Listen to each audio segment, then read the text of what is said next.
ओम शम शनिचराय नमः। मैं हूं ऋषि जैन और आप सभी का बहुत बहुत स्वागत करती हूं हमारे चैनल के खास कार्यक्रम जय शनि महाराज में।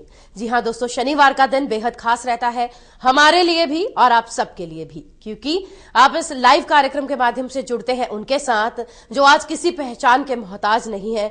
उनके बारे में कहना सूर्य को दीपक दिखाने के समान है, लेकिन फिर भी हम आपको याद करवाना चाहेंगे कि उनका आज भारतीय सभ्यता संस्कृति में योगदान इतना अहम है कि ऐसे संतों की वजह से ही आज कहीं ना कहीं हमारे देश में बुरा होने से बच जाता है। हम बात कर रहे हैं उनकी जो शनिधाम ट्रस्ट तो चलाते ही हैं, जो लोगों की निस्वार्थ भावना से सेवा करते हैं, जिनकी आंखों में करुणा, जिनके मीठे बोल और जिनकी कही गई बातें आपके जीवन को सही दिशा पर ले जाने का बेहतरीन दवाई का कार्य करती हैं। नमन करना चाहेंगे सिद्धपीठ शनिधाम से जुड़े हुए श्री श्री 1008 महामंडलेश्वर परमहंस दाती जी महाराज का। बाबा जी, आपके कमल चरणों में कोटि कोटि नमन, नमो नारायण, अभिनंदन है। बाबा जी, हमेशा से हम पहले ज्योतिषीय गणनाओं की बात करते हैं और आज भी हम गणनाओं के साथ ही कार्यक्रम का आगाज करना चाहेंगे, और खासतौर पर जो ये गणनाएं अब बन रही हैं गोचर की, तो राष्ट्र में जो एक माहौल बन चुका है वो राजनीतिक माहौल इतना ज्यादा है, नगाड़े बज चुके हैं, आचार संहिता लागू हो चुकी है। तो ऐसे में राजनीतिक जो इस गोचर की बात करें तो राजनीतिक दृष्टिकोण से क्या असर देखने को मिलेगा? संपूर्ण राष्ट्र को मेरी ओर से पुनः नमो नारायण। एक बार फिर मैं ज्योतिषी गणनाओं और नक्षत्र विज्ञान को लेकर आपके सामने हूं, और विषय है वक्री बृहस्पति का सूर्य से षडाष्टक शमन और ये राजनीतिक माहौल। बातें सूर्य वृश्चिक राशि में है और बुध शनि राहु तुला राशि में, मंगल सिंह राशि में, वक्री बृहस्पति मिथुन राशि में, शुक्र धनु राशि में, केतु मिथुन राशि में, मेष राशि में। ये है ग्रहों का भ्रमण काल। अब हम बात करते हैं कि इस समय युति संबंध क्या बन रहे हैं। तो केतु बुध शनि राहु का समसप्तक योग है। मंगल बुध शनि राहु का त्रिएकादश संबंध है। सूर्य शनि राहु का द्विद्वादश संबंध है। शुक्र शनि बुध राहु का त्रिएकादश संबंध है और मंगल बृहस्पति का त्रिएकादश संबंध और बृहस्पति और केतु का त्रिएकादश। आप यहां ध्यान से देख, त्रिएकादश संबंध, षडाष्टक संबंध, द्विद्वादश संबंध, ये जो संबंध है, और सूर्य शासन का प्रतीक है। राहु से 2/12 का संबंध, मंगल का त्रिएकादश संबंध, बृहस्पति का षडाष्टक संबंध। तो जो ये समय है, ये 17 दिसंबर तक की बात कर रहा हूं इस गणना की, राजनीतिक जबरदस्त उठापटक का प्रबल योग है। सत्तापक्ष और विपक्ष को अंदरूनी समस्याओं से जूझना पड़ेगा। न्यायपालिका और कार्यपालिका में टकराव की प्रबल संभावना। राजनीतिक परिदृश्य बड़ा अलग नजर आएगा और यह समय राजनीतिक दृष्टिकोण से राजनीतिक पार्टियों का अंतर का लगा है और सामाजिक सौहार्द में कमी का संकेत भी नजर, क्यों बृहस्पति वक्री और राहु से संबंध है। पता, राहु और सूर्य का द्विद्वादश संबंध, सत्तारूढ़ राज्यों में सरकारों को अनेकों समस्याओं का सामना करना पड़ेगा और राजनीतिक हानि की प्रबल संभावना है। जिस तरह की ग्रह योगायोग है माते, मंगल का जिस तरह से राहु से संबंध है, बृहस्पति का जिस तरह राहु से संबंध है, सूर्य का जिस तरह राहु से संबंध है, माते मैं ये नहीं कह सकता कि दुर्घटनाएं नहीं होगी, दुर्घटनाओं का प्रबल संबंध कहते। छल और प्रपंच बढ़ेगा, बहुत जबरदस्त, जबरदस्त राजनीतिक उठापटक है। हल्की सी चूक आंतरिक सुरक्षा को लेकर हो गई तो नुकसान हो सकता है। भारत का वृषभ लगन है और वृषभ लगन के हिसाब से जिस तरह ग्रह योगायोग है, क्योंकि दूसरे घर में बृहस्पति वक्री हो रहा है, मंगल और राहु का संबंध है, तो नक्सलवाद, आतंकवाद और अनर्गल बयानबाजी, संयमित असंयमित भाषा, इस सारी चीजों को देखा जाए तो यह समय दुर्घटनाओं के, राजनीतिक उठापटक का है और सौहार्दिक जो सामाजिक सौहार्द है उसमें कमी का संकेत दे रहा है। समय अनुकूलता का संकेत दे रहा है 17 दिसंबर तक।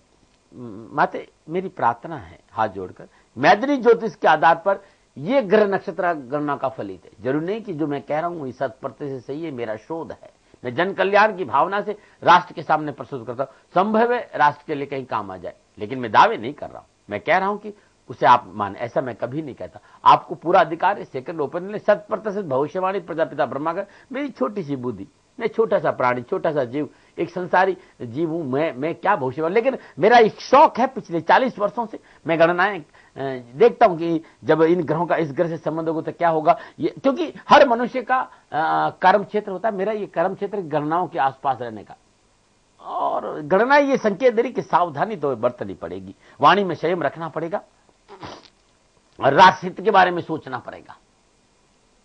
मानवीय मूल्यों की बहुत जबरदस्त कमी नजर आएगी इन ग्रह नक्षत्रों में, गणनाओं में, ऐसा मुझे लगता है। पुनः फिर भी मैं आपसे कहूंगा कि ये मैदिनी ज्योतिष है, सेकंड ओपन ले। और मेरे तो हाथ जोड़ के पूरे संसार से प्रार्थना होती कि मैं एक साधारण व्यक्ति हूं, मैं कोशिश बहुत करता हूं कि अच्छे मार्ग में चलूं, अच्छी बात करूं, कहीं आपके काम, तभी जीव हूं। गलतियां जीव का स्वभाव है और मेरे से भी गलतियां होती है, क्षमा प्रार्थी। लेकिन यदि गणनाएं कहीं आपके काम आते तो मुझे लगता है कि मेरे जीवन का मकसद पूरा हो गया। नमो नारायण। आप तो चलिए, आपका बड़प्पन है बाबा जी कि आप क्षमा याचना चाहते हैं, लेकिन जब जब इस कार्यक्रम के माध्यम से आपने जो जो भविष्यवाणियां की, चाहे वो पहले की भविष्यवाणियां हो, बाढ़ की हो या तूफानों की हो, राहु मंगल के आपने षडाष्टकों के बारे में बात की, राहु मंगल की युतियों भी आई फिर बीच में, फिर राहु बृहस्पति के कहीं ना कहीं, तो हमेशा आपकी जो गणनाएं हैं वो कहीं ना कहीं सच साबित होती है। और हम हमेशा ही आपकी उपस्थिति का यूं कहें कि पूरा लाभ उठाते हैं कि हम आपसे मैदिनी ज्योतिष के माध्यम से ये जानते हैं कि हमारे राष्ट्र में इस समय कैसा चलेगा। हम अपने दर्शकों को याद करवा दें, हम सिर्फ मैदिनी की नहीं, हम होरा शास्त्र के बारे में भी चर्चा करेंगे बाबा जी के साथ और जानेंगे युवा वर्ग, नौकरी पेशा वाले और विद्यार्थी वर्ग के लिए ये आने वाला समय कैसा रहेगा, प्रत्येक राशि की चर्चा करेंगे। तो आइए हम शुरुआत करते हैं पहली 3 राशियों के साथ, जानते हैं मेष, वृषभ और मिथुन राशि के लिए आने वाला समय क्या इंगित करता है। जी बाबा जी। मेष राशि, मेष राशि वालों के लिए समय लाभदायक और सफलताओं से भरा हुआ है। अनावश्यक विघ्न और परेशानी और मानसिक कष्टों से छुटकारा मिलेगा। किसी नए कार्य की योजना बनेगी। व्यवसाय और उन्नति के लाभ, व्यवसाय में उन्नति का लाभ, व्यवसाय पूर्णतः आपके नियंत्रण में होगा और आर्थिक स्थिति सुदृढ़ होगी। स्वास्थ्य के दृष्टिकोण समय अनुकूल, छोटी मोटी मौसमी बीमारियों को छोड़ दिया जाए तो मेष राशि वालों समय अनुकूल और सफलता का संकेत दे रहा है। यदि आप नौकरी में तो समय बहुत अच्छा है, कैरियर संबंधी संपूर्ण परेशानियों का निवारण होगा और युवा वर्ग के लिए समय बड़ा अच्छा रहेगा। विद्यार्थियों को शिक्षा में सफलता मिलेगी। और आप राजनीति के क्षेत्र में है, आप चुनाव लड़ रहे हैं, चुनाव की कार्य बागडोर संभाले हुए इस समय मेष राशि है, आपका मेष लगन है, तो एक बात जरूर कहना चाहता हूं जो बहुत जरूरी है आपके लिए कि कोई जमीन जायदाद का घोटाला आपको राजनीतिक क्षेत्र में नुकसान दे सकता है। आपका आक्रामक स्वभाव, आपका क्रोध आपको नुकसान दे सकता है, तो थोड़ी सी सावधानी बरतें। यदि कहीं परेशानी है तो ये 17 दिसंबर को हर रोज नित्य कर्म से स्नान उपरांत भगवान सूर्य को जल देना बड़ा अच्छा रहेगा। और जल देने के बाद घर में घी का दीपक जलाइए, 3 माला सिद्ध कुंजी का स्तोत्र की जाप करें। मंगलवार के दिन श्रद्धानुसार कच्चा दूध कन्याओं को दान में दे तो बड़ा अच्छा रहेगा। और आप राजनीति के क्षेत्र में है तो 13 मुखी रुद्राक्ष 13 दाने, 3 मुखी रुद्राक्ष 3 दाना और काजू रुद्राक्ष 3 दाना, 3 मुखी 3 दाना, काजू रुद्राक्ष 3 दाना, 13 मुखी रुद्राक्ष 13 दाना, ये लाल धागे में गले में धारण करें। ये रुद्राक्ष राजनीतिक के क्षेत्र के लोगों के लिए बड़े अच्छे रहेंगे। नमो नारायण। और बात करते हैं वृषभ राशि की। वृषभ राशि वालों समय आर्थिक दृष्टिकोण से अच्छा है, परंतु स्वास्थ्य के दृष्टिकोण से ज्यादा ठीक नहीं है। व्यापार में पर्यटन से सफलता का योग है। बहुत ज्यादा जरूरी नहीं तो लंबी यात्राएं नहीं करें। संतान को लेकर कुछ चिंताएं मुझे नजर आए। नौकरी में समय सामान्य है, स्वास्थ्य पे थोड़ा सा ध्यान दें। और युवा वर्ग है तो आपके सभी कार्य पर्यटन से बनेंगे, इस बात का ध्यान दें। और विद्यार्थी हैं तो शिक्षा में कठिन परिश्रम का संकेत नजर आ रहा है। आप राजनीति के क्षेत्र में और आपकी वृषभ राशि है या आपका वृषभ लग्न है तो नैतिकता का दामन पकड़ के रहे। और सबसे बड़ी बात है, वे लोग जो आपको सपोर्ट करते हैं उन्हें साथ लेके चले। अहंकार का परित्याग करें, कान के कच्चे नहीं रहे। ये बात मैं राजनीतिज्ञों के लिए कह रहा हूं, क्योंकि फकीर हूं और मुझे हक बनता है साधु होने के नाते कि राष्ट्र के वे लोग जो राष्ट्र की सेवा करते रहे, कहीं डगर पे उतर नहीं जाए, कहीं राष्ट्र का नुकसान नहीं करते। इसलिए मैं सच्ची बात बता देता हूं। यदि आप राजनीति के क्षेत्र में हैं तो नैतिकता का दामन पकड़ के रखें। और बहुत जरूरी है जो लोग आपको साथ देते हैं उनका शोषण नहीं करें और लोगों को साथ लेके चले। ये समय थोड़ा सा सावधानी का है राजनीतिक के क्षेत्र में। सफलता है असफलता है तो आपके कर्मों पर निर्भर करती है, लेकिन समय सावधानी का। और यदि आप 6 मुखी रुद्राक्ष 2 दाने, काजू रुद्राक्ष 2 दाने और 13 मुखी रुद्राक्ष 21 दाने धारण करते हैं, आप राजनीति के क्षेत्र में आपके लिए बहुत अच्छा रहेगा। और आप साधारण प्राणी हैं, नौकरी व्यवसाय वाले लोग हैं, हर रोज नित्य कर्म स्नान उपरांत पूजा स्थान में मां भगवती दुर्गा के श्री विग्रह के सामने घी का दीपक जलाकर दुर्गा कवच के 11 पाठ करें। हर रोज श्रद्धानुसार लगातार 17 दिसंबर गाय को हरा चारा खिलाए, बड़ा अच्छा रहेगा आपके लिए। नमूना में बात करते हैं मिथुन राशि। मिथुन राशि वालों समय जो है वो थोड़ा सावधानी, आपकी दिक्कतें यथावत रहेगी। दुर्घटना से बचने की कोशिश करें। बुखार है, मलेरिया, इस तरह की बीमारियां तो डॉक्टर की दवा लेने से चूके नहीं। आप उधार लेन देन न करें तो अच्छा रहेगा, क्योंकि और दूसरा आपको धन की जरूरत पड़ेगी, लेकिन आपका खुद का पैसा आपके काम नहीं आएगा। वाद विवाद और लड़ाई और झगड़े से दूर रहे तो बड़ा अच्छा रहेगा। मिथुन राशि वालों के लिए मैं कह सकता हूं कि समय थोड़ा सा क्योंकि बृहस्पति लगन में वक्री हो गया और राहु से षडाष्टक संबंध बनाया, तो थोड़ा सा मान सम्मान की कमी का भी संकेत नजर। यदि आप नौकरी में हैं तो अपने कार्य के प्रति सचेत रहे, और आप युवा वर्ग है तो मित्रों की वजह से परेशानी आ सकती है, इस बात पे ध्यान दें। और विद्यार्थी वर्ग को लापरवाही नुकसान दे सकती है, इस बात का ध्यान दें। आप राजनीति के क्षेत्र में हैं तो यह समय राजनीतिक दृष्टिकोण से बहुत अच्छा है, लेकिन मुंह में राम बगल में छुरी नुकसान दे जाएगा, ये बात का ध्यान रखना। दोहरापन आपको राजनीति में तकलीफ दे जाएगा। हर रोज नित्य कर्म से स्नान उपरांत अपने पूजा घर में घी का दीपक जलाकर विष्णु गायत्री की 3 माला जाप करिए। बुधवार के दिन मिट्टी के बर्तन में श्रद्धानुसार दूध भरकर ढक्कन लगाकर किसी वीराने में रख दी, बहुत अच्छा रहेगा आपके लिए। और आप राजनीतिक के क्षेत्र में और आपको सफलता नहीं मिल रही है, आप परेशान हैं या प्रयास अनुकूल फल नहीं दे रहे हैं, तो 4 मुखी रुद्राक्ष 6 दाने, काजू रुद्राक्ष 2 दाने और 13 मुखी रुद्राक्ष 11 दाने लाल धागे में गले में धारण करो, आपके लिए बड़ा शुभ और बड़ा अनुकूल रहेगा। नमो नारायण। बहुत बहुत शुक्रिया बाबा जी इन राशियों के जातकों के बारे में बताने के लिए, और खास तौर पर इतनी आपने माइन्यूट ऑब्जर्वेशन की है कि उनके हर पक्ष हर क्षेत्र को लेकर बता रहे हैं। दोस्तों आप भी इस कार्यक्रम का हिस्सा बन सकते हैं, डायल करके 42300001 या फिर 02 और बात कर सकते हैं दाती जी महाराज से। बाबा जी पहली कॉल लेंगे ममता जी की, जो कि हमारे साथ जुड़ी है फतेहाबाद से। ममता जी नमो नारायण। नमो नारायण जी। मेरा नाम ममता है और मेरा डेट ऑफ बर्थ है 23 दिसंबर 1983 जी। सुबह 6:45 बजे का टाइम है मेरा, 6:45 डेट ऑफ वो। मेरे को ये पता करना था कि मुझे किसी पंडित जी ने बोला है कि जो मेरी जन्म कुंडली और मेरे हस्बैंड की जन्म कुंडली को जब हम मिलाते हैं तो हमारे संतान का योग नहीं है, और अगर हो भी जाता है तो वो या तो बीमार रहेगा या मेंटली या फिर फिजिकली किसी भी तरीके से वो बीमार रह सकता है। और ये भी पूछी जाती है कि कब तक योग है और सब कुछ ठीक होगा, ये सही है क्या है? मतलब ममता जी एक बात बताएं, आपका जन्म कहाँ हुआ है, जन्म स्थान बताएं। मेरा मंडी डब्बाली। हाँ जी। ठीक। वैसे तो संवेदनशील मुद्दा है बाबा जी, काफी ज्यादा इन्होंने कहा है कि प्रेडिक्शन की है किसी ने कि इनकी जो होने वाली संतान है वो कहीं ना कहीं अंग या कम या अधिक वाले हो सकते हैं। तो डिटेल्स ममता जी ने खुद की दी हैं। इनकी डिटेल्स है 23/12/1983, 6:45 सुबह का, डबवाली हरियाणा का जन्म है। जानना चाहती हैं कि विवाह के इतने वर्षों बाद भी इनको संतान के योग कब बनेंगे और संतान कैसी होगी।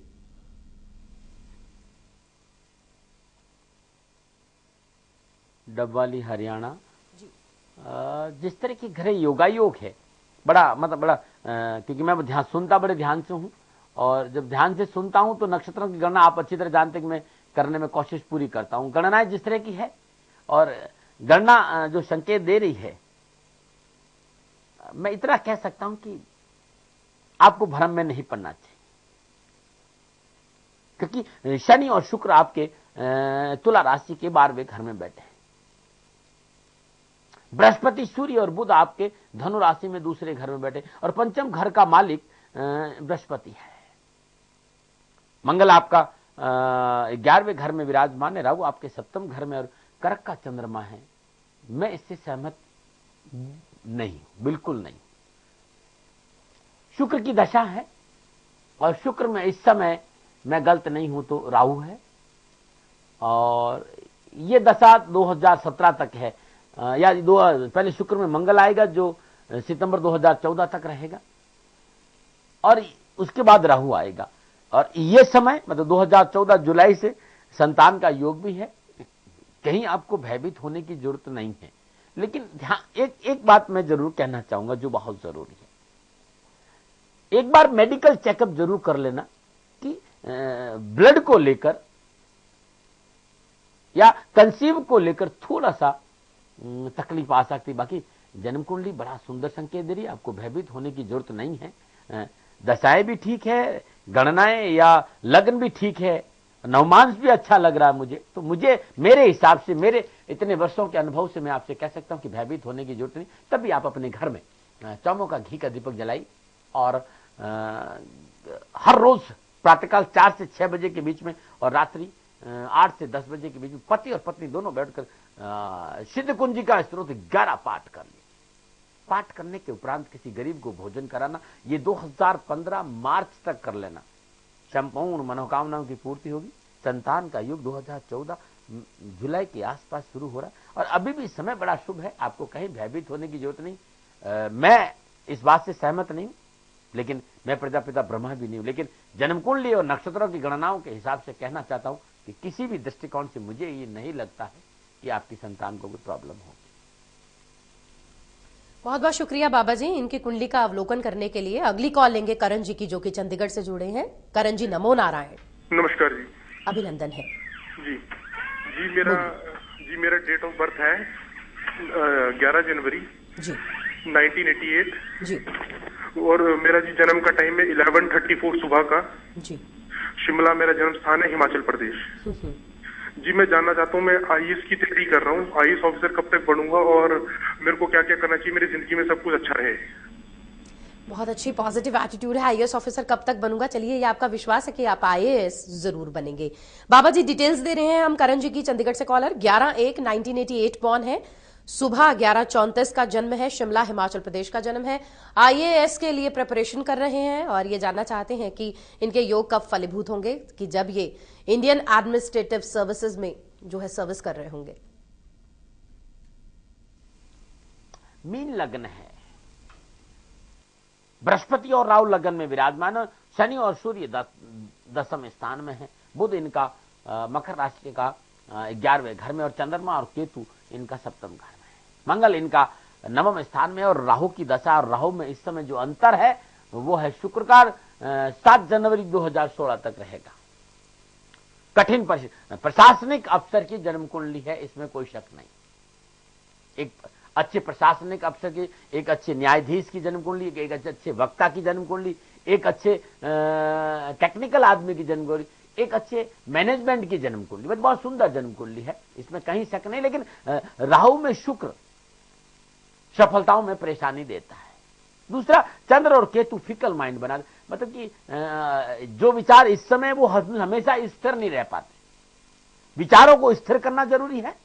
और क्योंकि बृहस्पति राहु साथ बैठ गए और बृहस्पति और शुक्र का द्विद्वादश संबंध, राहु और